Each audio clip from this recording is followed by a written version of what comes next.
ลืมเปิดไมค์อีกโอ้ยอีหาเฮ้ยสวัสดีทุกคนนะคะยินดีต้อนรับเข้าสู่สตรีมของ CallistoSoCool ในวันนี้นะ วันนี้เนี่ยเราก็กลับมากับรายการที่ไม่ได้ทำมานานมากนานมากนะก็คือรายการอ่านนิยายนั่นเองเนาะซึ่งรายการนี้เนี่ยก็ผมก็ทำมาตั้งนานแล้วแหละตั้งแต่ปีมาโวก่อนนู่นนะแล้วก็เลิกทำไปตั้งแต่ช่วงเดือนเมษาเพราะว่าตอนนั้นมันเป็นช่วงที่รู้สึกว่ามันรายการนี้มันไปรู้แล้วรู้รอดรู้สึกว่าถ้าไม่ทำน่าจะดีกว่าก็เลยพักรายการนี้ไปนะแล้วก็พอผ่านมาจนถึงวันนี้เนาะก็รู้สึกว่าไม่ได้ทำนานแล้วก็ลองกลับมาทำบ้างนะเผื่ออะไรมันจะดีขึ้นไม่รู้สิคือรายการนี้มันก็เป็นหนึ่งในสิ่งที่เราก็อะไรอ่ะก็เป็นสิ่งที่หนึ่งในสิ่งที่เราก็โฆษณาตัวเองไปเหมือนกันในช่วงที่เราในช่วงที่เราเรียกว่าอะไรอ่ะในช่วงที่เราเพิ่งเลยดีเบิลใหม่ๆอ่ะการอ่านนิยายเป็นสิ่งที่เราก็เคยโฆษณาตัวเองไปเหมือนกันอะไรอย่างเงี้ยก็เลยแบบว่าไหนๆก็ไหนๆนะเราก็กลับมาทำรายการนี้กันดีกว่านะครับนะแล้วคือเมื่อกี้ทรหดมากกำลังจะกำลังอินโทรกำลังจะเสร็จแม่งอะไรยังไม่พร้อมสักอย่างเลยอ๋อคือแบบนะก็ไม่เข้าใจเหมือนกันเดี๋ยวนะมันขออนุญาตปรับกล้องก่อนรู้สึกกล้องมันกวนตีน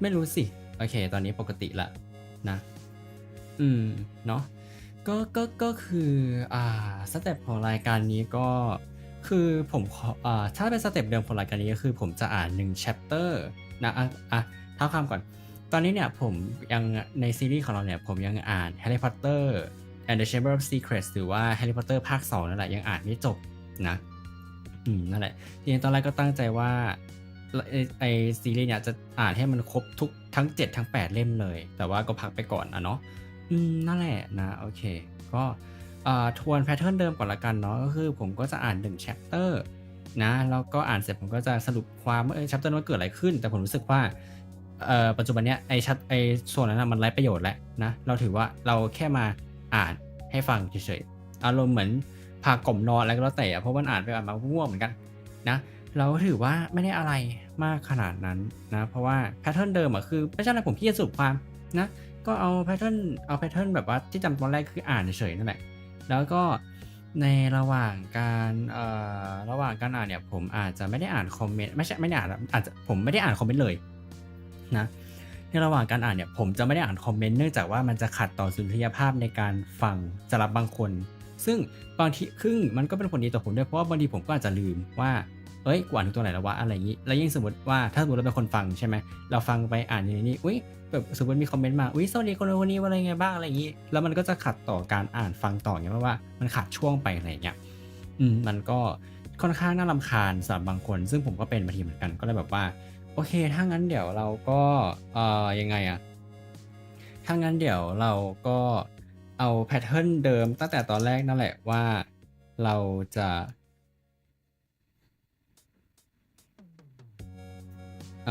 ว่าเราจะอ่านไปเลยเนาะแล้วก็พอจบ chapter เนี่ยเดี๋ยวเราก็ค่อยมาอ่านคอมเมนต์ที่หลังนะวอนคนดูอย่าโกรธอย่าเกลียดหนูเลยนะหนูแค่อ่านไม่ให้มันขัดต่อสุนทรียภาพนะคะคือไม่ได้เมินคนดูนะอันนี้ต้องพูดไว้ก่อนเนี่ยเพราะว่ามันห่างช่วงมาหลายเดือนแล้วเผื่อคนไม่เก็ตนะ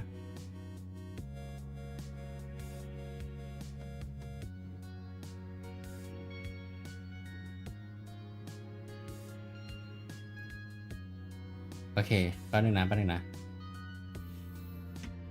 ถ้าอย่างนั้นเนี่ยเรามาเริ่มกันต่อที่ chapter ที่8กันดีกว่านะครับเมื่อกี้ก็ลืมปิดข้อความในตอนแรกโอ้ยนอนเท่าชิบหายเลยถ้าสมมติว่าไม่ใช่สมมติหรอกคือเวลาอ่านคือผมก็จะเอาหนังสือวางไว้บนโต๊ะไงแล้วคือทุกคนจะเห็นว่าผมหลับตาใช่ไหมเนี่ยหรือไม่ผมก็เอาขึ้นมาอย่างนี้ได้อะไรอย่างนี้มันก็ผมว่าเอาขึ้นมาอย่างนี้ดีกว่า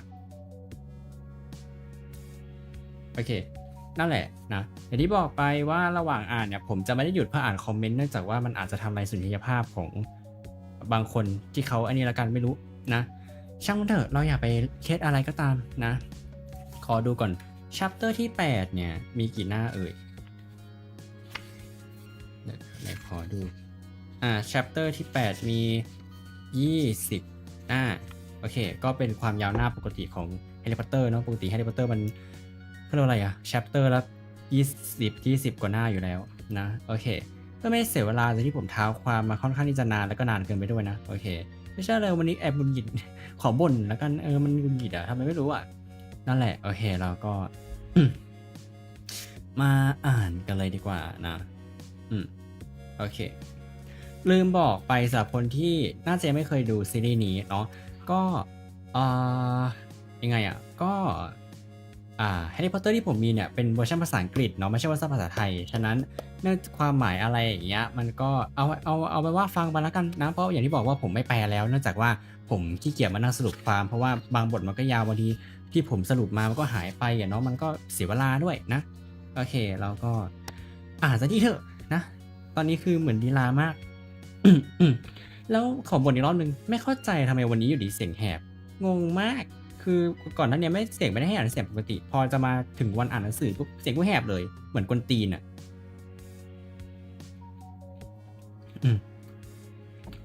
ผมรู้แล้วผมมีเรื่องอะไรผมมีเรื่องเสียงแหบนี่แหละโอเคช่างมันเถอะถ้างั้นเรามาเริ่มกันสักทีละกันนะเริ่มเลยดีไหมเริ่มเลยเถอะนะถ้างั้นเรามาเริ่มที่ chapter ที่8กันดีกว่านะครับchapter 8 The Death Day Party October arrived spreading a damp chill over the grounds and into the castle. Madame Pomfrey, the matron, was kept busy by a sudden spate of colds among the staff and students.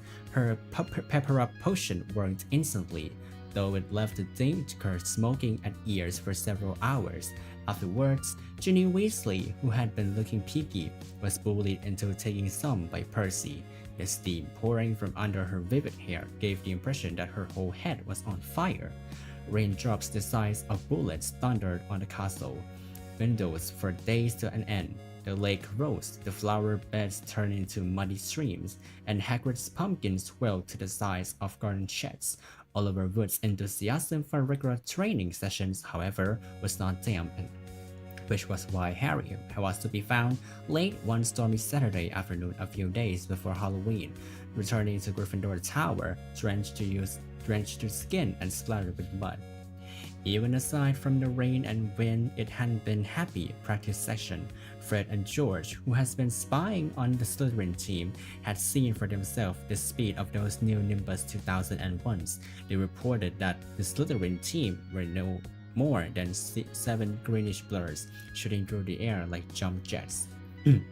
As Harry squelched along the deserted corridor, he came across somebody who looked just as preoccupied as he was.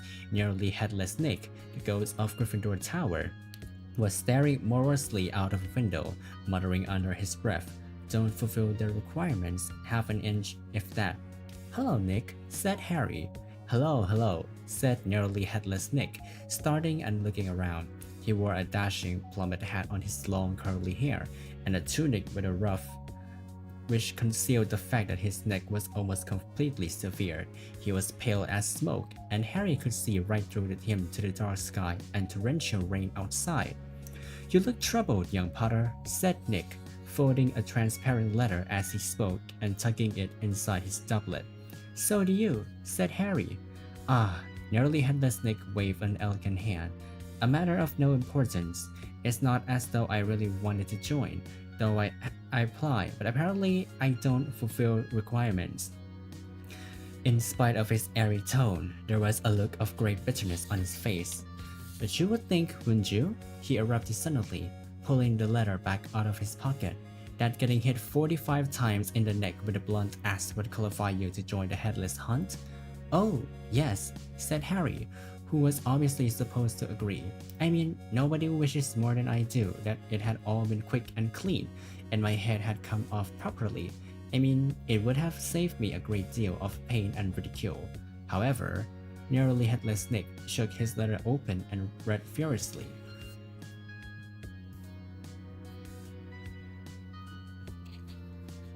We can only accept huntsmen whose heads have parted company with their bodies.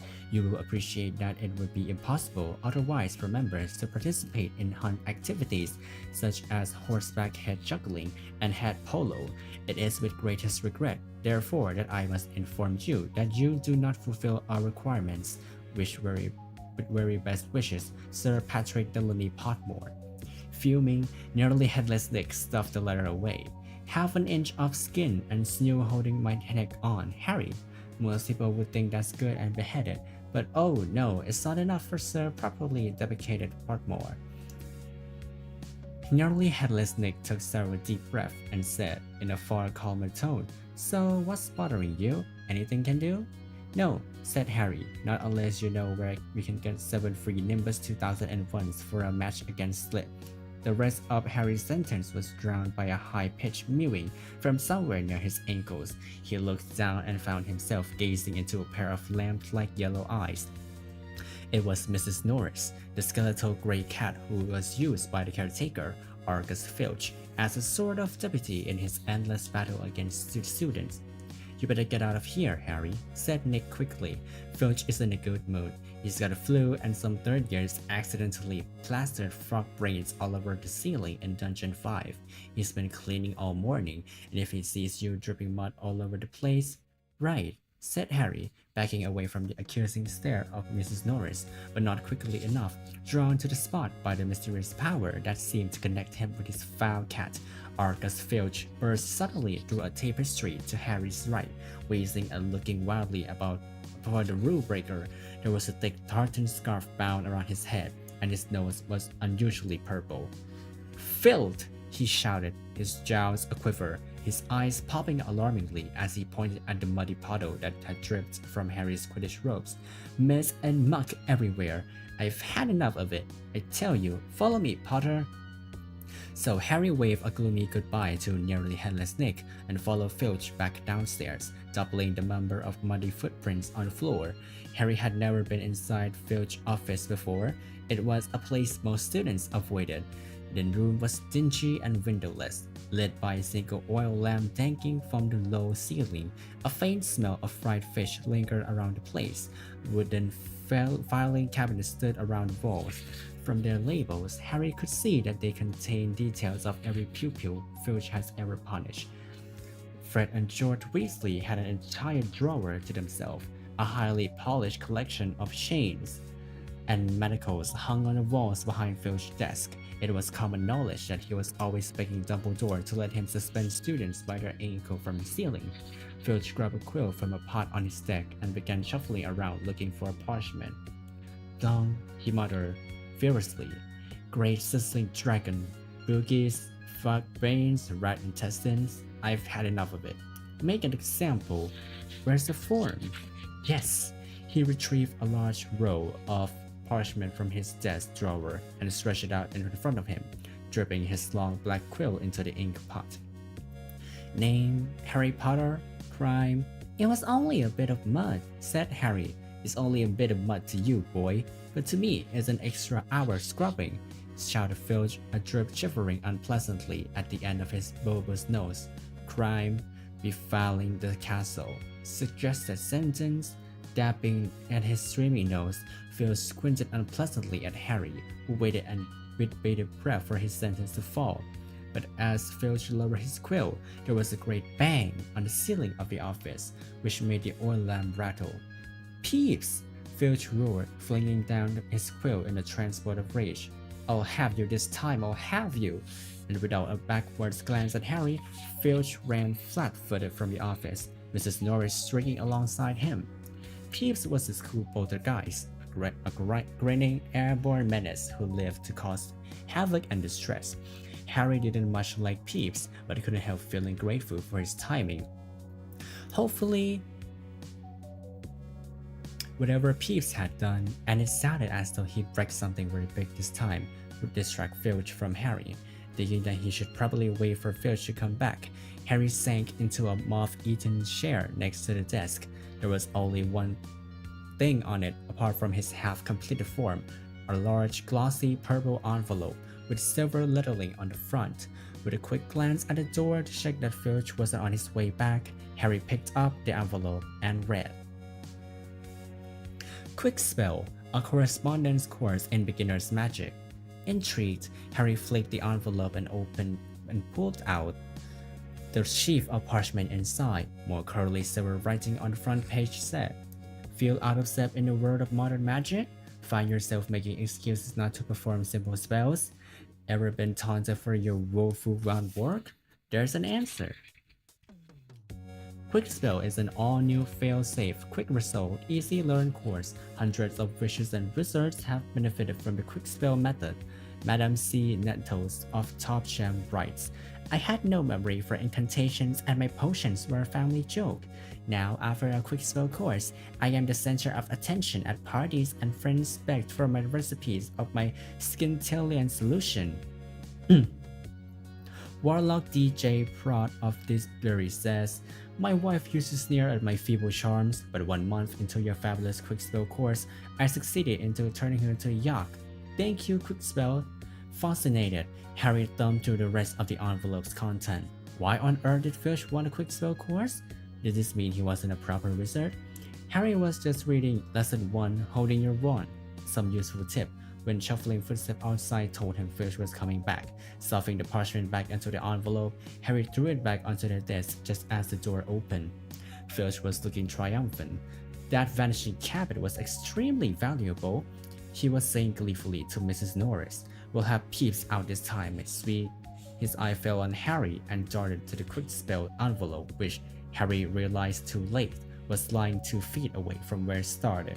Filch's pasty face went brick red. Harry braced himself for a tidal wave of fury. Filch hobbled across his desk, snatched up the envelope and threw it into a drawer. Did you read?" he spluttered. "No." Harry lied quickly. Filch's knobbly hands were twisting together. "If I thought you had read my private, not as mine, for a friend, be that as it may, however." Harry was staring at him, alarmed. Filch had never looked madder. His eyes were popping. A tick was going in one of his pouchy cheeks, and the tartan scarf didn't help. "Very well, go, and don't breathe a word. Not that. However, if you didn't read, go now. I have to write up Peeps' report. Go." Amazed at his luck, Harry sped out of the office, up the corridor, and back upstairs. To escape from Filch's office without punishment was probably some kind of school record. Harry! Did it work?" Nearly headless Nick came gliding out of the classroom. Behind him, Harry could see the wreckage of a large black and gold cabinet which appeared to have been dropped from great height. "I persuaded Peeves to crash right over Filch's office," and said Nick eagerly. "Thought it might distract him." "Was that you?" said Harry gratefully. "Yeah, it worked. I didn't even get attention. Thanks, Nick." They set off up the corridor together. Nearly headless Nick, Harry noticed, was still holding Sir Patrick's rejection letter. "I wish there was something I could do for you about the headless hunt," Harry said.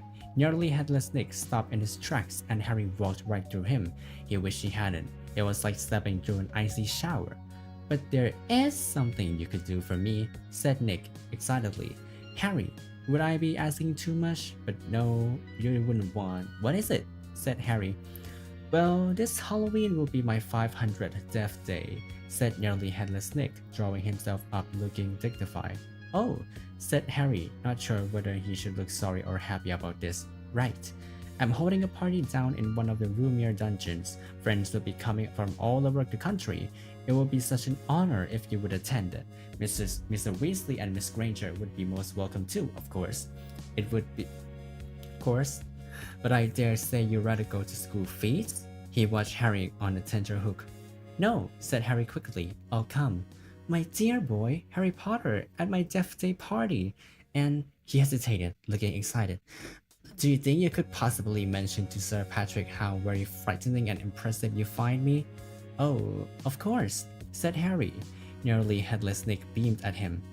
"A death day party?" said Hermione keenly, when Harry had changed at last and joined her and Ron in the common room. "I bet there aren't many living people who can say they've been to one of those. It'll be fascinating." Why would anyone want to celebrate the day they die? Said Ron, who was halfway through his potion's homework and grumpy. Sounds that depressing to me. Rain was still lashing the windows, which were now inky blackouts, but inside all looked bright and cheerful. The firelight glowed over the countless squashy armchairs, where people sat reading, talking, doing homework, or in the case of Fred and George Weasley, trying to find out what would happen if you fed a filibuster firework to a salamander. Fred had rescued the brilliant orange fire-dwelling wizard from a care of magical creature class, and it was now smoldering gently on the table surrounded by a knot of curious people. Harry was on the point of telling Ron and Hermione about Filch and the Quickspell course when the salamander suddenly whizzed into the air, emitting loud sparks and bang as it whirled wildly around the room.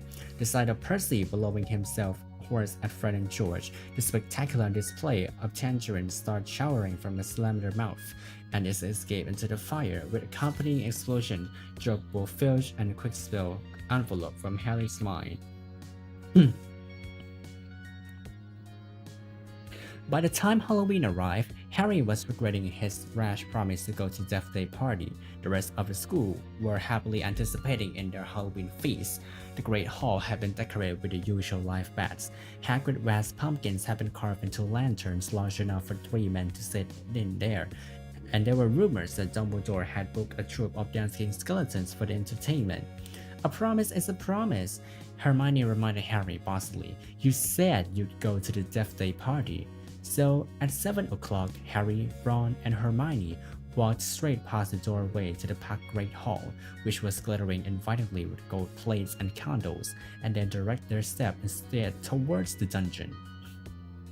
The passageway leading to nearly Headless Nick party had been lined with candles too, though the effect was far from cheerful. These were long, thin, jet-black tapers, all burning bright blue, casting a dim, ghostly light even over their own living face. The temperature dropped with every step they took. As Harry shivered and drew his robe tightly around him, he heard what sounded like 1,000 fingernails scraping an enormous blackboard. Is that supposed to be music? Ron whispered. They turned a corner and saw nearly Headless Nick standing at a doorway hung with black velvet drapes. My dear friends, he said mournfully, welcome, welcome. So pleased you could come. He swept off his plum hat and bogged them inside. It was an incredible sight. The dungeon was full of hundreds of pearly white, translucent people, mostly drifting around the crowded dance floor, waltzing to a dreadful, quavering sound of 30 musical saws played by an orchestra on a black draped platform.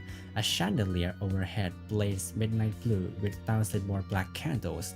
Their breath rose a mist before them. It was like stepping into a freezer. Shall we have a look around? Harry suggested, wanting to warm up his feet. Careful not to walk through anyone, said Ron nervously, and they set off around the edge of the dance floor. They passed a group of gloomy nuns, a ragged man wearing chains, and the Fred Fair, a cheerful Hufflepuff ghost who was talking to a knight with an arrow sticking out of his forehead. Harry wasn't surprised to see that the Bloody Baron, a gaunt, staring Slytherin ghost covered in silver bloodstain, was being given a wide berth by the other ghosts. Oh no, said Hermione, stopping abruptly. Turn back, I don't want to talk to Moaning Myrtle. Who? Said Harry as they backtracked quickly. She haunts the girl toilets on the first floor, said Hermione. She haunts the toilet? Yes, it's been out of order all year because she kept having tantrums and flooding the place. I never went in there anyway. If I could avoid it, it's awful trying to go to the loo with her wailing at you. Look, food, said Ron. On the other side of the dungeon was a long table, also covered in black velvet. They approached it eagerly, but next moment had stopped in their tracks. Horrified, the smell was quite disgusting. Large, rotten fish were laid on handsome silver plates. Cakes, burned charcoal black, were heaped on salvers. There was a great maggoty haggis, a slab of cheese covered in furry green mold, and, in pride of place, an enormous grey cake in the shape of a tombstone, with tar-like icing forming the words, Sir Nicholas de Mimsy Porpington, died 31st October, 1492. Harry watched amazed as portly ghosts approached the table, crouched low and walked through it. his mouth held wide so that it passed through one of his stinking salmon. Can you taste it if you walk through it? Said Harry asked him. Almost, said the ghost sadly, and he drifted away. I expect they've let it rot to give a stronger flavor, said Hermione knowledgeably, pinching her nose and leaning closer to take a look at the putrid haggis. Can we move? I feel sick, said Ron.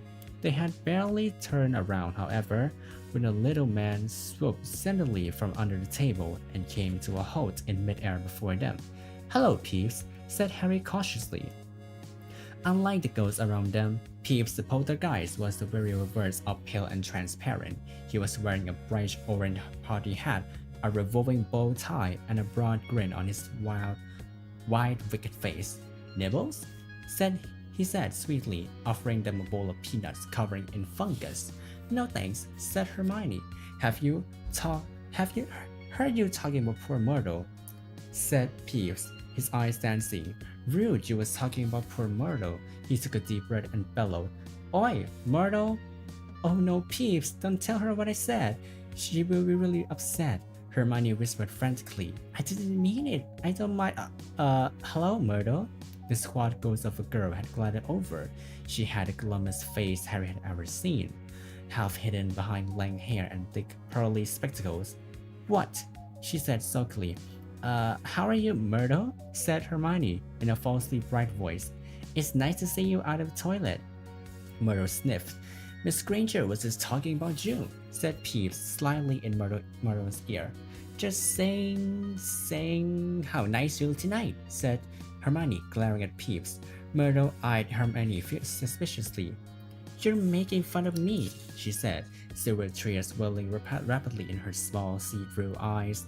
No, honestly, didn't I just say how nice Myrtle's looking? Said Hermione, nudging Harry and Ron painfully in the ribs. Oh yeah, she did. Don't lie to me, Myrtle gasped, tears now flooding down her face while Peeves chuckled happily over her shoulder.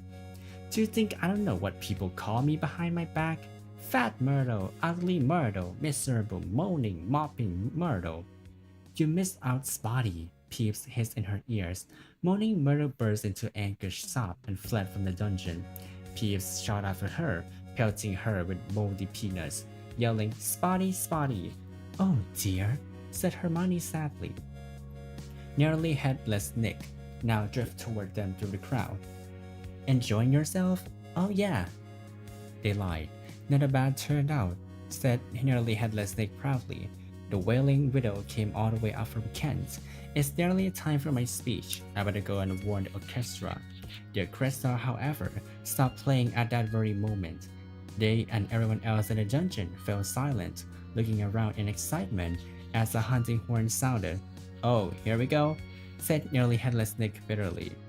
Through the dungeon wall burst a dozen ghost horses, each ridden by a headless horseman. The assembly clapped wildly. Harry started to clap too, but stopped quickly at the sight of Nick's face. The horse galloped into the middle of the dance floor and halted, rearing a plunging large ghost at the front, whose speared head was under his arm. Blowing the horn, leaped down, lifted his head high into the air so he could see over the crowd, and strode over to nearly headless Nick, squashing his head back onto his neck. Nick, he roared, how are you? Head still hanging in there? He gave a hearty guffaw and clapped nearly headless Nick on the shoulder. Welcome, Patrick, said Nick stiffly. Livens, said Patrick, spotting Harry, Ron, and Hermione, and giving a huge fake jump of astonishment so that his head fell off again. Very amusing, said nearly headless Nick darkly. Don't mind, Nick, shouted Sir Patrick's head from the floor, still upset we won't let him join the hunt. But I mean to say, look at the fellow. I think, said Harry hurriedly at a meaningful look from Nick. Nick's very frightening and ha! Yelled Sir Patrick's head. Betty asked you to say that. If I could have everyone's attention, it's time for my speech, said nearly headless Nick loudly, striding towards the podium and climbing onto an icy blue spotlight. My late lantern lords, ladies and gentlemen, it is my greatest sorrow, but nobody heard much more. Sir Patrick and the rest of the headless hunts had just started a game of head hockey, and the crowd returning to watch. Nearly headless Dick tried to vainly to recapture his audience, but gave up as Sir Patrick's head went sailing past him to loud cheers. Harry was very cold by now, not to mention hungry. I can't stand much more of this, Ron muttered, his teeth clattering, as he cursed the ground back into action and the ghost swept back onto the dance floor. Let's go, Harry agreed. They backed towards the door, nodding and beaming at anyone who looked at them, and a minute later were hurrying back up the passageway full of black candles. Pudding might not be finished yet, said Ron hopefully, leading the way towards the step to the entrance hall. And then Harry heard it. Rip, tear, kill. It was the same voice, the same cold, murderous voice he had heard in Lockhart's office. He stumbled into a halt, clutching at the stone wall, listening with all his might, looking around, squinting up and down at the dimly lit passageway. Harry, where you? It's that voice again. Shut up a minute. So hungry. For so long. Listen, said Harry urgently, and Ron and Hermione froze, watching him. Kill. Time to kill. The voice was growing fainter. Harry was sure it was moving away, moving upwards. A mixture of fear and excitement gripped him as he stared at the dark ceiling. How could it be moving upwards? Was it a phantom to whom stone ceilings didn't matter? This way, he shouted, and he began to run up the stairs into the entrance hall. It was no good hoping to hear anything here. The babble of tough and Halloween feasts were echoing out of the great hall. Harry sprinted up the marble staircase to the first floor, Ron and Hermione clattering behind him. Harry, what are we? Shh! Harry strained his ears distantly from the floor above. And growing fainter still, he heard the voice. I smell blood. I smell blood. His stomach lurked. It's going to kill someone, he shouted, and ignoring Ron and Hermione bewildered's face. He ran up the next flight of steps 3 at a time, trying to listen over his own padding footsteps. Harry hurtled around the whole second floor, Ron and Hermione panting behind him, not stopping until they turned the corner into the last deserted passage. Harry, what was that all about? Said Ron, wiping sweat off his face. I couldn't hear anything, but Hermione gave a sudden gasp, pointing down at the corridor. Look! Something was shining on the wall ahead. They approached slowly, squinting through the darkness. Foot-high words had been daubed on the wall between 2 windows, shimmering in the light caused by the flaming torches. The chamber of secrets has been opened. Emanates of the air, beware. What's that thing hanging underneath? Said Ron, a slight quiver in his voice. As they edged nearer, Harry almost slipped over. There was a large puddle of water on the floor. Ron and Hermione grabbed him as they inched towards the message, eyes fixed on a dark shadow beneath it. All 3 of them realized what it was once, and leapt backward with a splash. Mrs. Norris, the caretaker's cat, was hanging by her tail from the torch bracket. She was stiff as a board, her eyes wide and staring. For a few seconds, they didn't move. Then Ron said, Let's get out of here. Shouldn't we try and help? Harry began awkwardly. Trust me, said Ron. We don't want to be found around here. But it was too late. A rumble as though distant thunder told them that the feast had just ended. From the either end of the corridor where they stood came the sound of hundreds of feet climbing the stairs and the loud, happy of talk well-fed people. Next moment, the students were crashing into the passage from both ends. The chatter, the bustle, the noise died suddenly as people in front spotted the hanging cat. Harry, Ron, and Hermione stood alone in the middle of the corridor as silence fell among the mass of students. Then, pressing forward to see the grisly sight. Then someone shouted through the quiet, Enemies of the air, beware! You'll be next, mudbloods! It was Draco Malfoy. He had pushed to the front of the crowd, his cold eyes alive, his usually bloodless face flushed as he grinned at the sight of the hanging, immobile cat. โอเค และนั่นก็คือ chapter ที่ 8 นะครับนั่นแหละ ผมอ่านแบบครึ่งชั่วโมงแล้วอะขออนุญาตพักคอสักครู่นะครับงั้นโอเคเดี๋ยวนะแป๊บนึง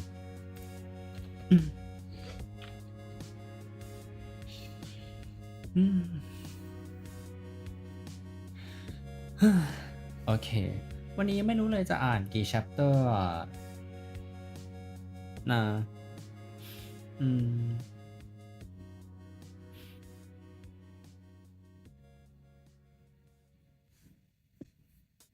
อืม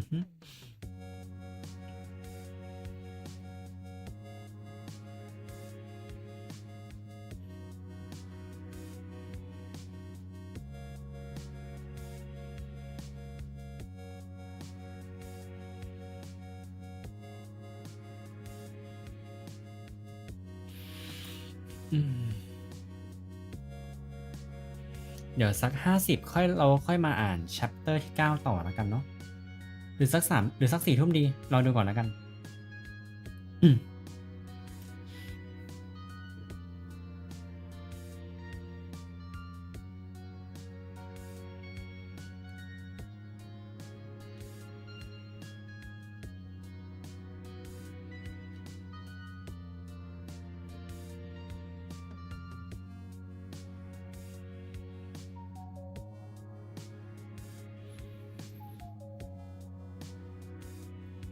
อืม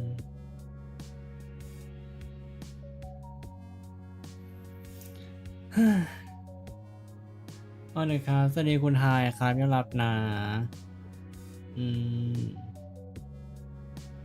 แหม่ผมเพิ่งอ่านบทจบไปเมื่อกี้นะอืม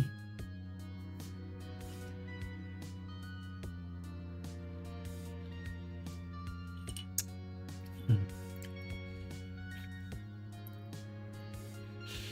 บางทีก็ได้สงสัยว่า ตอนนั้นที่เราเลิกทำรายการนี้ไปเราเลิกทำไปเพราะอะไรวะไม่รู้สินั่นแหละนะอืม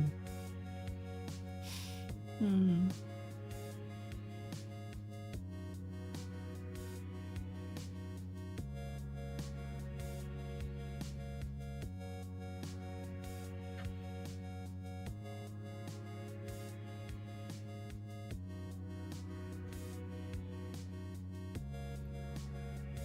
สวัสดีคุณเขาชื่ออะไรนะสวัสดีคุณโปรไฟล์ผมขอเรียกคุณรัตทุยแล้วกันสวัสดีคุณรัตทุยนะครับยอมรับนะคุณชื่ออะไรอ่ะคุณคือคุณขยันเปลี่ยนชื่อในดิสมากนะสรุปคุณชื่ออะไรเอ่ยบอกผมหน่อยเ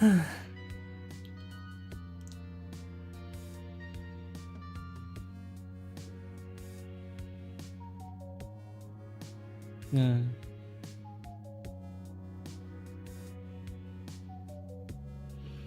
อืมอืมอืมอืมอืมเออนั่นแหละนะ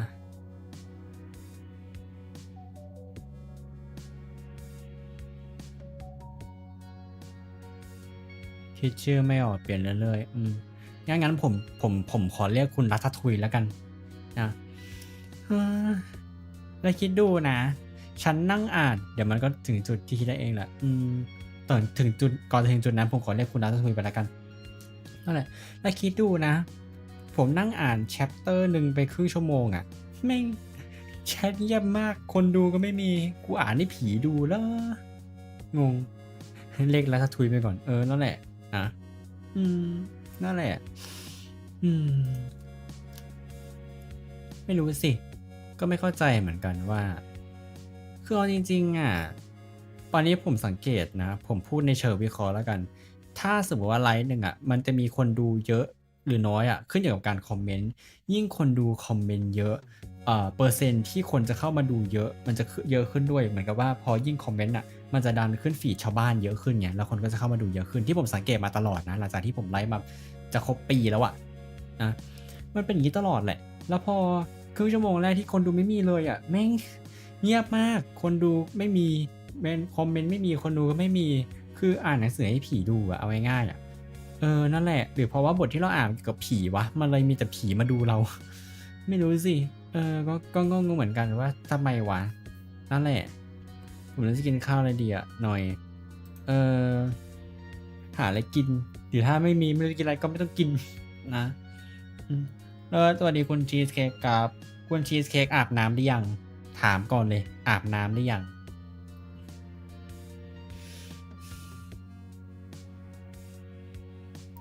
งั้นเดี๋ยวผมว่าผมอ่าน chapter ที่9ต่อตอน4 ทุ่มตรงดีกว่านะไหนๆคนดูมาแล้วจะได้พูดแพทเทิร์นรายการทีเดียวเลยเดี๋ยวมันมีคนงงอีกเพราะว่าคงไม่มีใครย้อนไปดูตอนต้นหรอกนะ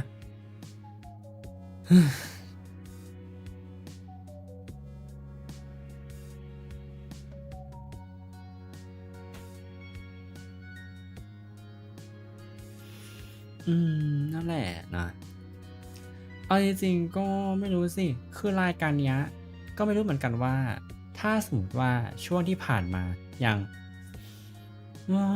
ไม่คือตอนแรกอะที่นึกว่าคุณชีสเค้กยังไม่เข้ามาดูไลฟ์คือยังไม่ได้คือจะอาบน้ำอย่างเงี้ยแต่ที่เข้ามาคืออาบน้ำแล้วอ๋อเปล่าใครยังไม่ได้อาบน้ำเลิศเลยล่ะเลิศเลยล่ะนะเลิศเลยล่ะเลิศเลยล่ะนั่นแหละเนี่ยเห็นปะพอคนดูเข้ามาคอมเมนต์ปุ๊บยอดคนดูเพิ่มแหละเนี่ยมันเป็นอย่างนี้จริงๆถ้ามันมีคนคอมเมนต์อ่ะคนดูหายนะ YouTube มันก็เป็นอย่างนี้แหละแต่อย่าไปสนใจอะไรอันนี้ถือว่าเป็นการก็เรียกว่าอะไรถือว่าเป็นการพูดคุยระหว่างการไอ้นี่ก่อนที่เราจะไป chapter ต่อไปแล้วกันเพราะว่าคือตอนนี้อาหารมา chapter 1รู้สึกท้อค่อนข้างท้ออยู่นะก็เลยแบบว่านั่นแหละขอพักสักครู่หนึ่งแล้วเดี๋ยว4 ทุ่มตรงค่อยอ่านต่อนะเดี๋ยวจะได้พูดแพทเทิร์นรายการซ้ำอีกรอบนึงเพราะว่าตอนแรกที่พูดไปไม่มีคนอยู่ค่ะแล้วถ้าไม่พูดเดี๋ยวคนก็จะงงอีกว่ามันเป็นยังไงมันทำไมนี่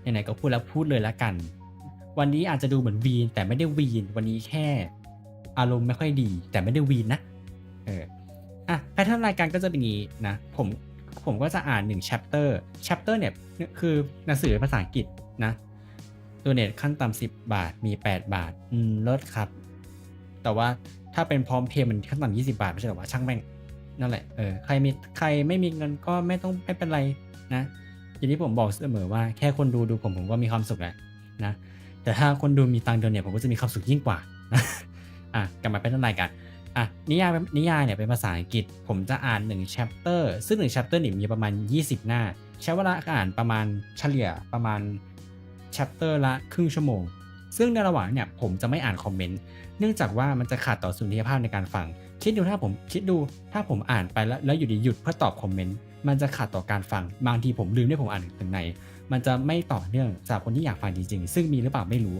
แต่ผมก็ต้องขอพูดไว้ก่อนเผื่อมีคนมาเฮ้ยทำไมไม่อ่านคอมเมนต์เฮ้ยทำไมคนนี้ไม่สนใจคนดูว่าฉันไม่ดูแล้วอะไรอย่างนี้นั่นแหละกันไว้ก่อนไงคือผมเป็นประเภทที่ต้องกันไว้ก่อนอ่ะเพราะถ้ามันเก็บเหตุมันมาเกิดทีหลังแล้วมันเป็นเรื่องอ่ะมันจะขี้เกียจมาพูดอธิบายไงเลยต้องพูดไว้ก่อนอันนี้คือไม่ได้วีนอันนี้คือแค่อธิบายด้วยน้ำเสียงที่หนักแน่นนะคะใครอยากรู้ว่าผมวีนเป็นไงก็อย่าไปดูเลยมันตลกนะอารมณ์ปะทุขอพูดหน่อยเหอะนะคือวันนี้มันก็งุนหงิดมาตั้งแต่ต้นไลน์แล้วอะแล้วคือแบบคือขอพูดไว้ก่อนนะว่าถ้าสมมุติว่าระหว่างที่ผมอ่าน1 chapter เนี่ยผมจะไม่อ่านคอมเมนต์แต่ว่าพอผมอ่าน chapter นั้นจบผมจะมาไล่อ่านคอมเมนต์ย้อนหลังฉะนั้นผมไม่ได้เมินคือผมไม่ได้เมินใครก็ตามนะใครที่ผ่านเข้ามาเนี่ยแล้วคิดว่าผมเมินเนี่ยไม่ได้เมินย้อนกลับมาดูไลฟ์ช่องนี้ได้เลยว่าก็บอกอยู่ว่าเดี๋ยวพออ่านจบ1 บทแล้วฉันจะมาอ่านคอมเมนต์นะคือถามว่ามีคนที่บอกว่าผมเมินไหมไม่อาจจะมีในใจหรืออาจจะไม่รู้แต่พูดไว้ก่อนไงมันมีคนคิดอยู่แล้วแบบเนี้ยแล้วกูมาอารมณ์เสียทำไมวะช่างมันเถอะนะโอเคผมให้เวลาคุณชีสเค้กไปอาบน้ำ10 วิหมดเวลาอะไรวะนั่นแหละนะก็นั่นแหละเดี๋ยว4 ทุ่มตรงเราก็อ่าน chapter 9 ต่อนะเราถือว่าเราเอาช่วงนี้ไว้การพักใจเรานิดนึงเพราะตอนนี้รู้สึกเฟลอยู่นิดนึงแหละ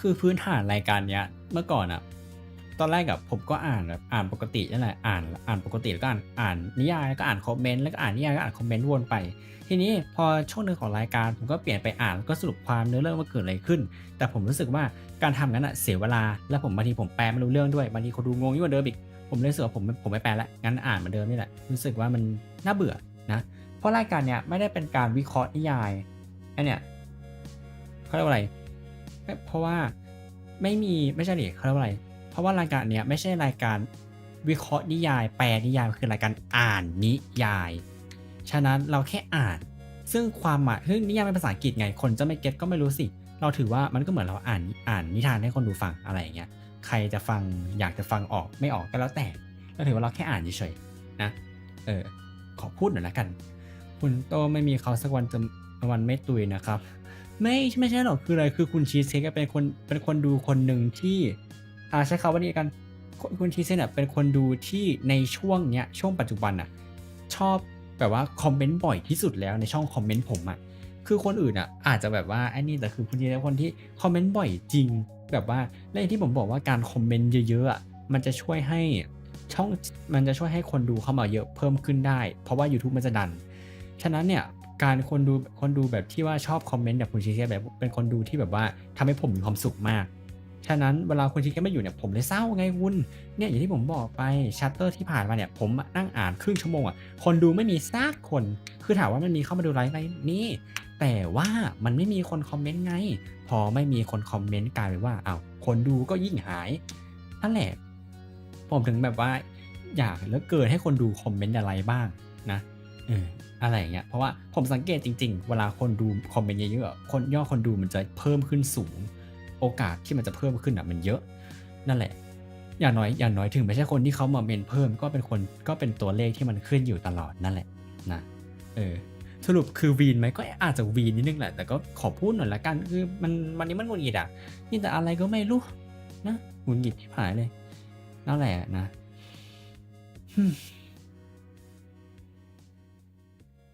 โอเค งั้นเดี๋ยวใครจะทำอะไรก็ทำไป ขอแค่ว่าคอมเมนต์บ้างก็ดี แต่ถ้าฉันไม่อ่านคือฉันไม่ได้เมิน ฉันแค่รออ่านแชปเตอร์ฉันจบแล้วฉันค่อยมาอ่านคอมเมนต์นะ ใครอย่ามาบอกนะว่าฉันเมินคอมเมนต์นะกูจะเอาตบให้ฟังเลยนะคะ บอกอยู่แล้วว่าเดี๋ยวจบแชปเตอร์แล้วอ่านคอมเมนต์ไม่ได้เมินนะเข้าใจตรงกันนะคะหนูๆโอเคสรุปวันนี้ก็มาวีดีวะมันไม่ใช่หรอกมันอยากพูดอ่ะโอเคถ้างั้นเราอย่าไปสนใจดีกว่าเรามาโอ้ยขออภัยปันโอเคเมื่อกี้เนี่ยพอวันนี้เสียงแหบอีกก็อารมณ์เสียอีกโอ้ยเหนื่อยแต่อะไรก็ไม่รู้เนี่ยโอเคนะถ้างั้นเนี่ยเดี๋ยวเรามาอ่าน chapter ที่9กันดีกว่านะครับ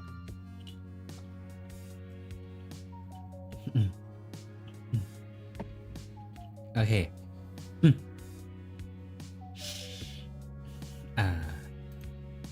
โอเคเนาะ chapter ที่9นะครับมีกี่หน้าแป๊บนึงผมขอดูก่อน chapter ที่9มี22หน้านะครับโอเคถ้างั้นเดี๋ยวไม่ให้เสียเวลาเราก็มาอ่านต่อกันดีกว่านะครับวันนี้ผมว่าผมน่าจะอ่านแค่2 chapter พอแล้วนะตอนแรกว่าจะอ่าน3แหละแต่รู้สึกว่าไม่เอาอะอ่านแค่2แหละแต่ถ้าเสมมติว่ามีช่วงท้ายๆมันมีอารมณ์อยากอ่านต่อก็อาจจะอ่านต่อต้องดูก่อนนะไม่เข้าใจทำไมวันนี้ไม่เสียงแหบวะมา Chapter 9 The Writing on the Wall What's going on here? What's going on?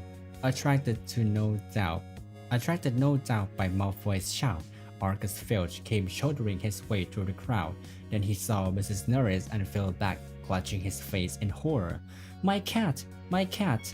What's happened to Mrs. Norris? He shrieked, and his popping eyes fell on Harry. You! He screeched. You've murdered my cat! You've killed her! I'll kill you! Argus! Dumbledore had arrived on the scene, followed by a number of older teachers. In seconds, he had swept past Harry, Ron, and Hermione and detached Mrs. Norris from the torch bracket. Come with me, Argus, and he said to Filch. You two, Mr. Potter, Mr. Weasley, Miss Granger. Lockhart stepped forward eagerly. My office is nearest, headmaster, just upstairs. Please feel free. Thank you, Gilderoy, said Dumbledore. The silent crowd parted to let him pass. Lockhart, looking excited and important, hurried after Dumbledore, so did Professor McGonagall and Snape. As they entered Lockhart's darkened office, there was a flurry of movement across the walls. Harry saw several of the Lockharts in the pictures dodging out of sight, their hair in rollers. The real Lockhart lit the candles on his desk and stood back. Dumbledore laid Mrs. Norris on the polished surface and began to examine her. Harry, Ron, and Hermione exchanged tense looks and sank into a chair outside the pool of candlelight, watching. The tip of Dumbledore's long crooked nose was barely an inch from Mrs. Norris' fur. He was looking at her closely through his half-moon spectacles, his long fingers gently prodding and poking. Professor McGonagall was bent almost as close as her eyes narrowed. Snape loomed behind them, half in shadow, wearing a most peculiar expression. It was as though he was trying hard not to smile, and Lockhart was hovering around all of them, making suggestions. It was definitely a curse that killed her, probably the transmogrifian torture. I've seen it used many times, so unlucky I wasn't there. I know the word counter curse that would have saved her. Lockhart's comments were punctuated by Filch's dry, striking sobs. He was slumped in a chair by the desk, unable to look at Mrs. Norris. His face fell in his hands. Much as he detested Filch, Harry couldn't help feeling a bit sorry for him, though not nearly as sorry as he felt for himself. If Dumbledore had believed Filch, he would be expelled for sure. Dumbledore was now muttering strange words under his breath and tapping Mrs. Norris with his wand, but nothing happened. She continued to look as though she had been recently stuffed. I remember something very similar into...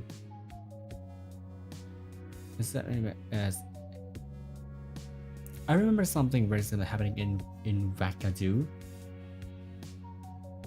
said Lockhart. A series of attacks. The full story is in my autobiography. I was able to provide the townsfolk with various amulets which cleared the matter up at once. The photographs of Lockhart on the walls were all nodding in agreement as he thought. One of them had forgotten to remove his hairnet. At last, Dumbledore straightened up. She's not dead, Argus, he said softly. Lockhart stopped abruptly in the middle of counting the numbers of murders he had prevented. Not dead? Choked Filch, looking through his fingers at Mrs. Norris. But why is she all stiff and frozen? She had been petrified, said Dumbledore. Ah, I thought so, said Lockhart. But how, I cannot say. Ask him, shrieked Filch, turning his blood and tear-stained face to Harry. No second year could have done this, said Dumbledore, fervently. It would take dark magic of the most advanced. He did it! Filch spat, his pouchy face purpling. You saw what he wrote on the wall. He found, in my office, he knows I'm a... Filch's face worked horribly. He knows I'm a squib, he finished. I never touched Mrs. Norris, Harry said loudly, uncomfortably aware of everyone looking at him, including all the Lockharts on the wall. And I don't even know what a squib is. Rubbish, snarled Filch. He saw my quick spell letter. If I might speak, headmaster, said Snape from the shadows, and Harry's sense of foreboding increased. He was sure nothing Snape had to say was going to do him any good. Potter and his friends may have simply been in the wrong place at the wrong time, he said, a slight sneer curling his mouth as though he doubted it. But we do have a set of suspicious circumstances here. Why were they in the upstairs corridor at all? Why weren't they at Halloween feast? Harry, Ron, and Hermione all launched into an explanation about the Death Day party. There were hundreds of ghosts. They'll tell you we were there, but why not join the feast afterwards? Said Snape, his black eyes glittering in the candlelight. Why go out for that corridor? Ron and Hermione looked at Harry. Because Harry said, his heart bumping very fast. Something told him it would sound very far-fetched if he had told them he had been led there by a bodiless voice no one but he could hear. Because we were tired and wanted to go to bed, he said. Without any supper? said Snape, a triumphant smile flickering across his gaunt face. I didn't think ghosts provided food fit for living people at their parties. We weren't hungry, said Ron loudly as his stomach gave a huge rumble. Snape's nasty smile widened. I suggest, Headmaster, that Potter is not being entirely true food, he said. It might be a good idea if he were deprived of certain privilege until he's ready to tell us the whole story. I personally feel he should be taken off the Gryffindor Quidditch team until he's ready to be honest. Really, Severus? Said Professor McGonagall sharply. I see no reason to stop the boy from playing Quidditch. This cat wasn't hit over the head with a broomstick. There is no evidence at all that Potter has done anything wrong. Dumbledore was giving Harry a searching look, for his twinkling, light blue gaze made Harry feel as though he was being x-rayed. Innocent until proven guilty, Severus, he said firmly. Snape looked furious, so did Filch. My cat has been petrified. His eyes shrieked, popping out. I want to see some punishment. We will be able to kill her again, Argus, said Dumbledore patiently. Professor Sprout recently managed to procure some mandrakes. As soon as they have reached their full size, I will have a potion made which will revive Mrs. Norris. I'll make it, Lockhart butt in. I must have done it 100 times. I could whip up a mandrake restorative draught in my sleep. Excuse me, said Snape icily, but I believe I am the potions master at this school. There was a very awkward pause. You may go, Dumbledore said to Harry, Ron, and Hermione. They went as quickly as they could without actually running. When they were a floor up from Lockhart's office, they turned into an empty classroom and closed the door quietly behind them. Harry squinted at his friend's darkened face. Did you think I should have told them about that voice I heard? No, said Ron without hesitation. Hearing a voice no one else can hear isn't a good sign, even in the wizarding world. Something in Ron's voice made Harry ask, You do believe me, don't you? Of course I do, said Ron quickly, but you must admit it's weird. I know it's weird, said Harry. The whole thing's weird. But what's that writing on the wall about? The chamber has been opened? What's that supposed to mean? You know it rings a sort of bell, said Ron slowly. I think someone told me a story about a secret chamber at Hogwarts once. Might have been Bill. And what on earth is this quip? Said Harry. To his surprise, Ron stifled a snigger. Well, it's not funny really, but as is Filch, he said, a squib is someone who was born into a wizarding family, but hasn't got any magical powers. Kind of opposite of a muggle. Born wizards, but squibs are quite unusual. If Filch is trying to learn magic from a quick spell course, I reckon he must be a squib. It would explain a lot, like why he hates students so much. Ron gave a satisfied smile. He's bitter. A clock chimed somewhere. Midnight, said Harry. We better get to bed before Snape comes along and tries to frame us for something else. For a few days, the school could talk a little bit, but the attack of Mrs. Norris, Filch kept it fresh and frozen in everyone's mind, pacing the spot where she had been attacked as though he thought the attacker might come back. Harry had seen him scrubbing the message on the wall with Mrs. Scour's all-purpose magical mess remover, but to no effect. The words still gleamed as brightly as ever on the stone. When Filch wasn't guarding the scene of the crime, he was skulking red-eyed through the corridors, lunging out at unsuspecting students and trying to put them in detention for things like breathing loudly and looking happy. Ginny Weasley seemed disturbed by Mrs. Norris' fate. According to Ron, she was a great cat lover. But you hadn't really got to know Mrs. Norris, Ron told her brazenly. Honestly, we're much better off without her. Ginny's lip trembled. Stuff like this doesn't often happen at Hogwarts, Ron assured her. They'll catch another who did it and have him out of here in no time. I just hope he's got time to petrify Filch before he's expelled. I'm only joking, Ron added hastily as Ginny blanched.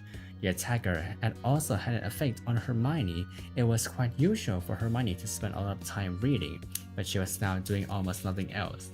nor could Harry and Ron get much response from her when they asked her what she was up to, and not until the following Wednesday did they find out. Harry had been held back in potions, where Snape had made him stay behind to scrape toothworms off his desk. After a hurried lunch, he went upstairs to meet Ron in the library, and just saw Justin Finch-Fletchley, the Hufflepuff boy from herbology, coming towards him. Harry had just opened his mouth to say hello when Justin caught sight of him, turned abruptly and sped off in the opposite direction. Harry found Ron at the back of the library. Measuring his history of magic homework, Professor Binns has asked for a 3-foot-long composition of the medieval assembly of European visitors. I don't believe it. I'm still 8 inches short, said Ron, furiously letting go his parchment, which sprang back into a roll, and Hermione's done 4 feet 7 inches and her writing's tiny.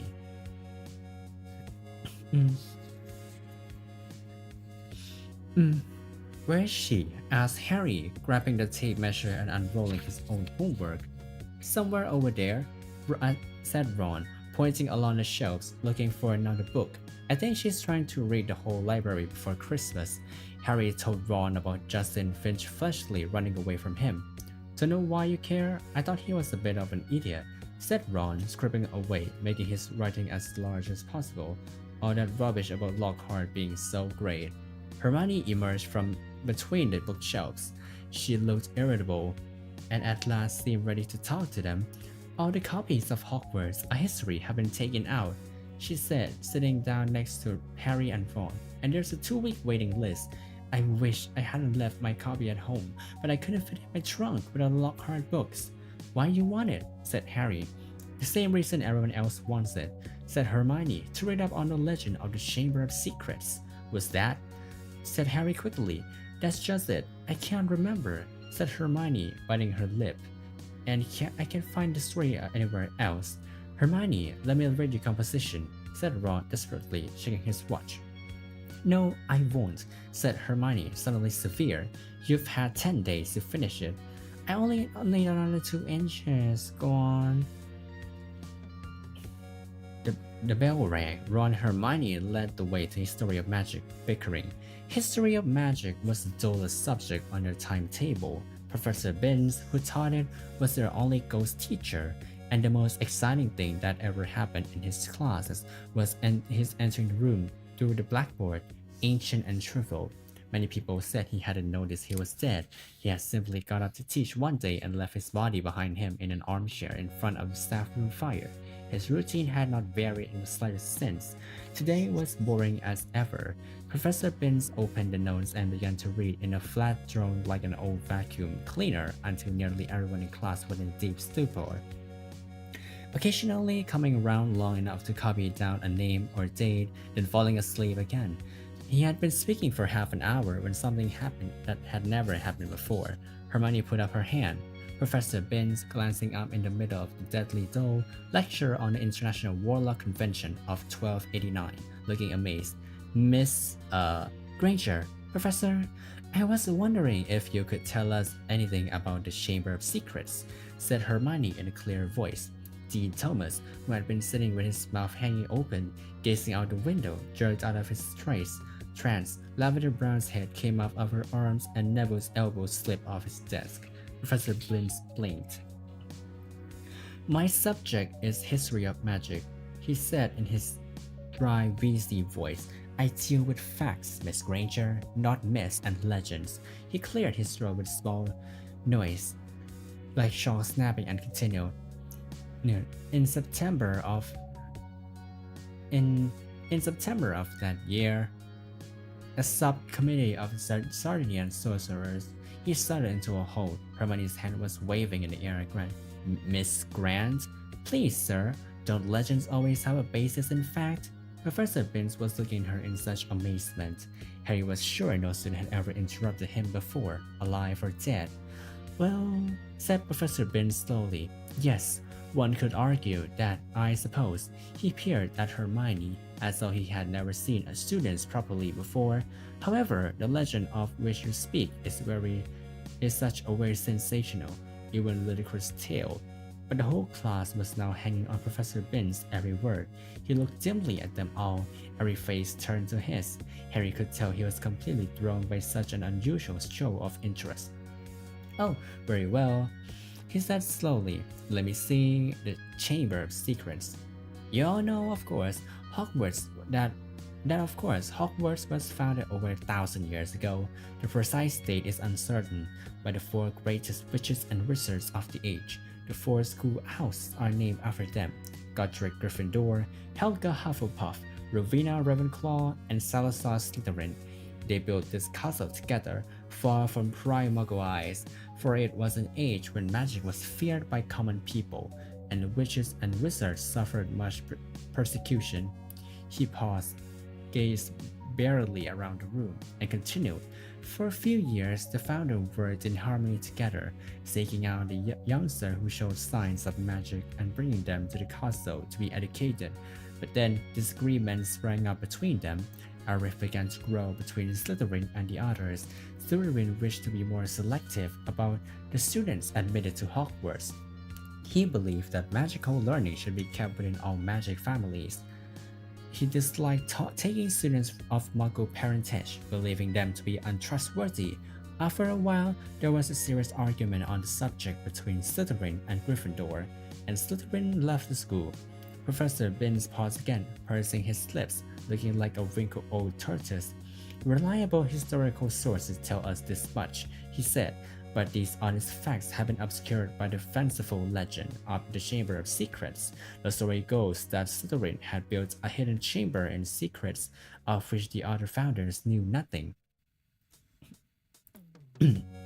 Slytherin, according to the legend, sealed the Chamber of Secrets so that none would be able to open it until his own true heir arrived at the school.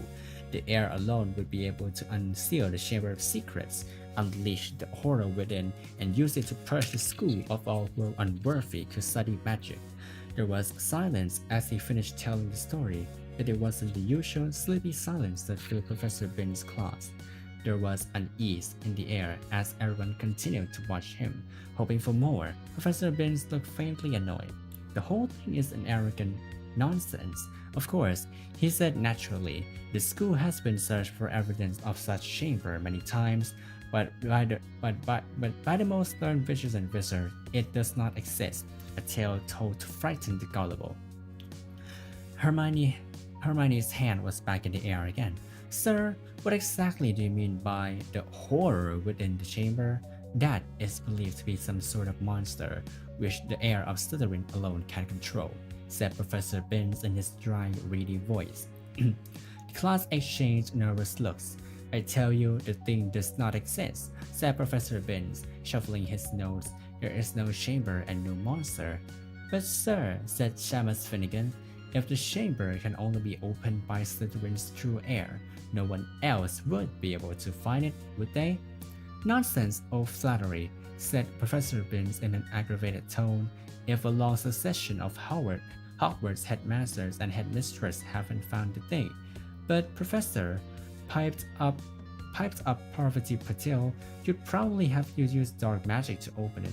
Just because a wizard doesn't use dark magic doesn't mean he can't, Miss Pennyfeather, snapped Professor Bin. I repeat, if the likes of Dumbledore, but maybe you've got to be related to Slytherin, so Dumbledore couldn't, began Dean Thomas, but Professor Binns had had enough. That will do, he said sharply. It is a myth. It does not exist. There's not a shred of evidence that Slytherin ever built so much as a broom cupboard. I regret telling you such foolish story. We will return, if you please, to history, to solid, believable, verifiable fact. And within 5 minutes, the class had sunk back into its usual torpor. I always knew Salazar Slytherin was a twisted old loony, Ron told Harry and Hermione as they fought their way through the teeming corridors at the end of the lesson to drop off their bags before dinner, but I never knew he started all this pure blood stuff. I wouldn't be in his house if you paid me. Honestly, if the Sorting Hat had tried to put me in Slytherin, I have got to train straight back home. Hermione nodded fervently, but Harry didn't say anything. His stomach had just stopped unpleasantly. Harry had never told Ron and Hermione that the Sorting Hat had seriously considered putting him in Slytherin. He could remember as though it was yesterday the small voice that had spoken in his ear where he placed the hat on his head a year before. You could be great, you know.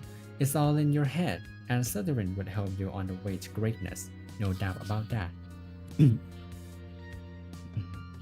But Harry, who had already heard of Slytherin House's reputation for turning out dark wizards, had thought desperately, not Slytherin. The Hats had said, "Oh well, if you're sure, better be Gryffindor." As they were shunned along the throng, Colin Creevey went past. "Hey, Harry." "Hello, Colin," said Harry automatically. Harry, a boy in my class has been saying you're..." But Colin was so sore he couldn't fight against the tide of people bearing him towards the Great Hall. They heard him squeak, "See you, Harry," and he was gone. "What's the boy in his class saying about you?" Hermione wondered. "That I'm Slytherin heirs, I expect," said Harry, his stomach dropping another inch or so, as he suddenly remembered the way Justin Finch-Fletchley had run away from him at lunchtime. "People here will believe anything," said Ron in disgust. The crowd thinned and they were able to climb the next staircase without difficulty. "Do you really think there's a Chamber of Secrets?" Ron asked Hermione. "I don't know," she said, frowning. "Dumbledore couldn't cure Mrs. Norris, and that makes me think whatever attacked her might not be, well, human." As she spoke, they turned a corner and found themselves at the end of the very corridor where the attack had happened. They stopped and looked. The scene was just as it has been that night, except that there was no stiff cat hanging from the torch bracket, and an empty chair stood against the wall, bearing the message, "The chamber has been opened." "That's where Filch has been keeping guard," Ron muttered. They looked at each other. The corridor was deserted. "Can't hurt to have a poke around," said Harry, dropping his bag and getting to his hands and knees so that he could crawl along, search for clues. "Scorch marks," he said, "here and here. Come look at this," said Hermione. "It's funny." Harry got up and crossed to the window next to the message on the wall. Hermione was pointing at the topmost pane, where around 20 spiders were scuttling, apparently fighting to get through a small crack in the glass. A long silvery thread was dangling like a rope, as though they had all climbed in a hurry to get outside. "Have you seen spiders act like that?" said Hermione wonderingly. "No," said Harry. "Have you, Ron?" "Ron?" He looked over his shoulder. Ron was standing well back and seemed off to be fighting impulse to run. "What's up?" said Harry. "I don't like spiders," said Ron tensely. "I never knew that," said Hermione, looking at Ron in surprise. "You've used spiders and potions lots of time." "I don't mind them dead," said Ron, who was carefully looking anywhere but the window. "I just don't like the way they move." Hermione giggled. "It's not funny," said Ron fiercely. "If you must know, when I was 3, Fred turned my teddy bear into a dirty gray spider because I broke his toy broomstick. You wouldn't like them either if you had been holding your bear and suddenly had too many legs and..." He broke off, shuddering. Hermione was obviously still trying not to laugh. Feeling they had better to get off the subject, Harry said, "Remember all the water on the floor? Where did that come from? Somebody mopped it up." "It was about here," said Ron, recovering himself to walk a few paces past Phil's chair and pointing, level with his door. He reached for the brass doorknob but suddenly withdrew his hand as though he'd been burned. "What's the matter?" said Harry.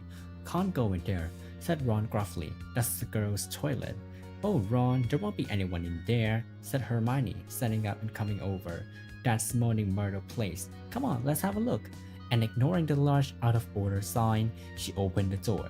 It was the gloomiest, most depressing bathroom Harry had ever set foot in. Under a large, cracked and spotted mirror was a row of chipped stone sink. The floor was damp and reflected. The dull light given off by the stuff-filled candles burning low in their holders. The wooden doors to the cubicles were flaky and scratched. One of them was dangling off its hinges. Hermione put her fingers onto her lips and set out towards the end cubicle, where she reached and said, "Hello, Myrtle. How are you?" Harry and Ron went to look. Moaning Myrtle was floating on the surface of the toilet, picking a spot on her shin. This is a girl's bathroom, she said, eyeing Ron and Harry suspiciously. They're not girls.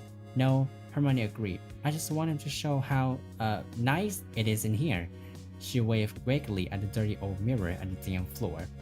Asked her if she saw anything. Harry mouthed at Hermione.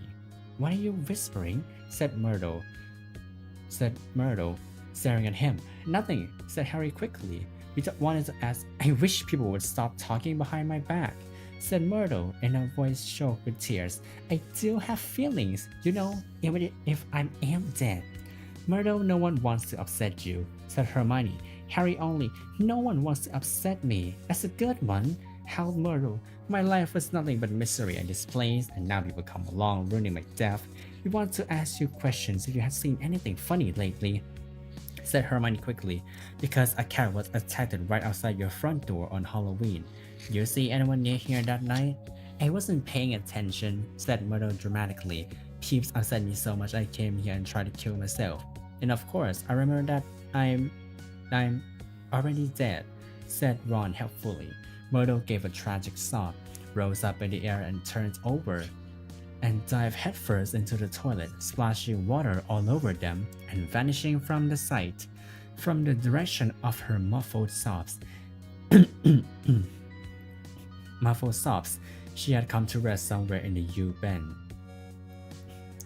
Harry and Ron stood with their mouths open, but Hermione shrugged wearily and said, honestly, that was almost cheerful for Myrtle. Come on, let's go. Harry had barely closed the door on Myrtle's gurgling sob when a loud voice made all three of them jump. Ron! Percy Weasley had stopped dead at the head of the stairs, prefect badge agleam, an expression of complete shock on his face. That's the girls' bathroom, he gasped. Where were you? Just having a look around. Ron shrugged. Clues, you know? Percy swore in a manner that reminded Harry forcefully of Wizard. Get away from there, he said, striding towards them and starting to chivvy them along, flapping his arms. Don't you care what this looked like? Coming back here while everyone's at dinner. Why shouldn't we here? Said Ron hotly, stopping short and glaring at Percy. Listen, we never laid a finger on that cat. That's what I told Ginny, said Percy fiercely, but she always seems to think you're going to be expelled. I've never seen her so upset, crying her eyes out. You might think of her. All the first years are thoroughly overexcited by this business. You don't care about Ginny, said Ron, whose ears were reddening now. You're just worried you're gonna mess up your chance of being head boy. 5 points from Gryffindor, Percy said tersely, fingering his prefect badge, and I hope it teaches you a lesson. No more detective work or write to mom. And he strode off, the back of his neck as red as Ron's ear. Harry, Ron, and Hermione chose seat as far as possible from Percy in a common room that night. Ron was still in a very bad temper and kept blotting his charms homework. When he reached absently for his wand to remove the smudges, it ignited parchment, fuming almost as much as his homework. Ron slammed the standard books of spell Grade 2 shut. To his Harry's surprise, Hermione followed suit. Who can it be though?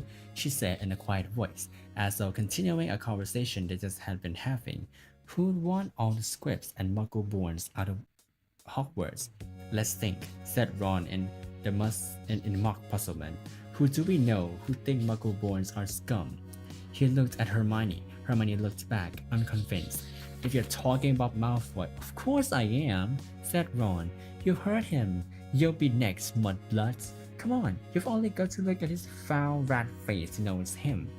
Malfoy, the heir of Slytherin? Said Hermione skeptically. Look at his family, said Harry, closing the book too. The whole lot of them happened in Slytherin. He's always boasting about it. They could have easily been Slytherin descendants. His father is definitely evil enough. They could have had the key to the Chamber of Secrets for centuries, said Ron, handing it down father to son. Well, said Hermione cautiously, I suppose it's possible. But how do we prove it? Said Harry darkly. There might be a way, said Hermione slowly, dropping her voice still further with a quick glance across the room at Percy. Of course, it will be difficult and dangerous, very dangerous. We'd be breaking about 50 school rules, I expect. If in a month or so you feel like explaining, you will let us know, won't you? Said Ron irritably. All right, said Hermione coldly. What we need to do is to get inside Slytherin's common room and ask Malfoy a few questions without him realizing it's us. But that's impossible, Harry said as Ron laughed. No, it's not, said Hermione. All we need will be some Polyjuice potion. What's that? Said Ron and Harry together. Snape mentioned in class a few weeks ago. Do you think we've got nothing better to do in potions than listen to Snape? Muttered Ron. Transform you into somebody else. Think about it. We could change into 3 of the Slytherins. No one would know it was us. Malfoy would probably tell us anything. He's probably boasting about in Slytherin common room right now. If only we could hear him. This Polyjuice potion stuff sounds a bit dodgy to me, said Ron. Frowning, what if we were stuck looking like 3 of the Slytherin forever? It wears off after a while, said Hermione, waving her hand impatiently. But getting a hold of the recipe would be very difficult. Snape said it was in a book called Most Potent Potions, and it's bound in a restricted section of the library. There was only one way to get out a book from the restricted section. You needed a signed note for permission from a teacher. Hard to see why we want the book really, said Ron, if we weren't going to try and make one of the potions. I think, said Hermione, that if we made it sound as though we were just interested in the theory, we might stand a chance. Oh, come on, no teacher is going to fall for that, said Ron. They'd have to be really thick. โอเค ก็จบไปแล้วนะครับสำหรับ chapter ที่ 9 เนาะโอเค ผมว่าผมน่าจะลงไลฟ์เลยดีกว่านะโอเค วันนี้ก็นะเพียงสวัสดีคุณนูนะครับต้อนรับนะวันนี้เนี่ยก็เป็นวันที่ไม่ใช่วันนี้คือก็หลังจากที่กลับมาทำรายการนี้เนาะก็รู้สึกว่าก็เข้าใจแล้วว่าทำไมเราถึงไม่ทำรายการนี้สักทีว่าทำไมเราถึงเลิกทำรายการนี้ไปเนาะก็คือเหมือนพอมันอ่านไปได้เสียงมันก็เริ่มแหบไงอะไรอย่างเงี้ยนะก็นั่นแหละคิดว่ารายการนี้ก็คงจะไม่ได้มาทุกสัปดาห์เหมือนเมื่อก่อนแล้วนะก็อาจจะถ้ามีอารมณ์อยากอ่านก็อาจจะกลับมาอีกครั้งหนึ่งอะไรอย่างเงี้ยแต่ว่ารายการนี้ก็คิดว่าน่าจะพักไปนั่นแหละคิดว่าสัปดาห์นั้นก็น่าจะยังไม่ทำรายการนี้ต่อหรอกนะโอเคถ้าเดี๋ยวผมก็ลงไลน์เลยละกันเนาะขอบคุณทุกคนที่แวะมาในนี้นะคะถึงวันนี้ผมอาจจะวีนไปเยอะหน่อยก็ขออภัยทุกคนด้วยนะนั่นแหละถ้างั้นก็ไว้พบกันใหม่ในวันที่เราจะมาเจอกันอีกครั้งนะผมลาละบ๊ายบายจุ๊บจุ๊บง่ายวันนี้ทุกคนนะวันนี้ทุกคนนะครับโอ้ยไม่เข้าใจทำไมเดี๋ยวคือมันเสียงแหบตั้งแต่ก่อนอ่านแล้วไงก็เลยงงนะ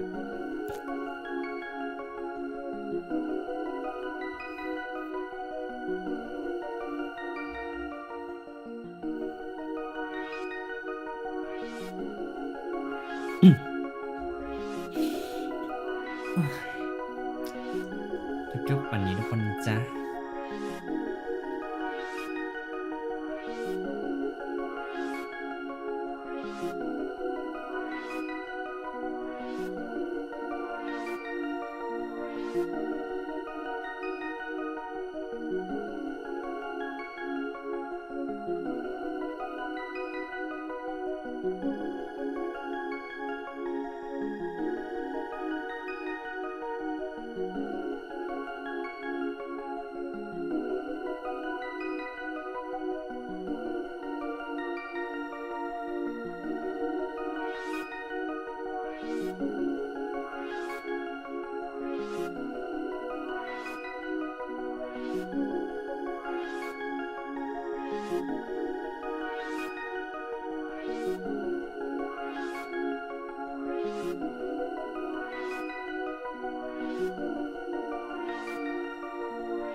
Thank you.